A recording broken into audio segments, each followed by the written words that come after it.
పక్షులు చూడండి, విత్తవు, పోయవు, పంట కూర్చుకొనవు, వాటిని పోషిస్తున్న దేవుడు శ్రేష్టమైన నిన్ను ఇష్టపడి చేసుకున్న నిన్ను నేను పోషించలేనా అంటాడు. అంటే నిన్ను పోషిస్తున్నా చేత కదా, వాటిని పోషిస్తున్నా నేను, వాటిని మేము పెడుతున్నావా? వాటికి ఎక్కడ సమకూర్చాలో తెలుసు, అవి ఎక్కడ ఆహారం తినాలో నాకు తెలుసు. అలాగే జంతువులు, అడవి జంతువులకి సకాలానికి ఆహారం వాటికి ఇస్తలేదా? అలాగే ఏది చూసే సముద్రపు చేపలకి ఆహారం మనం పెడతామా?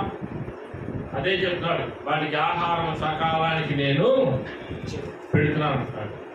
అన్నిటిని పోషిస్తున్న దేవుడు చిన్న జీవి కానించి పెద్ద త్రిమింగళం దాకా, చిన్న పక్షి కానించి పెద్ద రేడార్ పక్షుల దాకా, అలాగే చిన్న జంతువు కానించి పెద్ద జంతువుల దాకా పోషిస్తున్న దేవుడు చెప్తున్న మాట ఏంటో తెలుసా?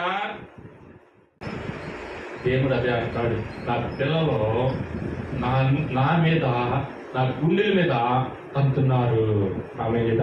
అపోస్తుల కార్యక్రమం ఇప్పుడు 17వ అధ్యాయం 25వ వచనం. అపోస్తుల కార్యక్రమం 17వ అధ్యాయం 25వ వచనం. ఇక్కడ ఏమంటాడు?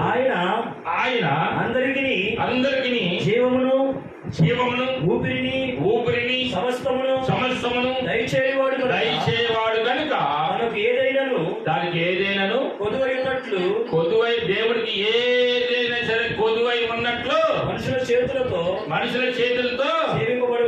సేవించబడినవాడు, సృజించబడినవాడు, చేయబడినవాడు కాదు.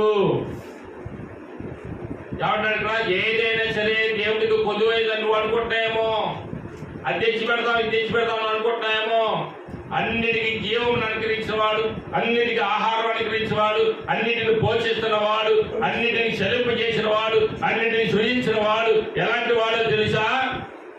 నువ్వేదో నేను పోషిస్తున్నాను దేవుడు అనుకుంటాయేమో, ఈ చేతులతో చెయ్యాలనుకుంటాయేమో అని అంటున్నాడు. ఆకాశం నా సింహాసనము, భూమి నా పాదపీఠము. ఎంతమంది నాన్న కడతాను? భూమి నా పాదపీఠము, అంత మందిరాన్ని నువ్వే కడతావు. నాకు చిన్న నీ హృదయం ఇస్తే చాలు. ఆమె నాకేమొద్దు, చిన్న నీ హృదయం అందే. హృదయం అనే తలుపునొద్ద నుంచొని నేను కష్టతో ఉన్నాను.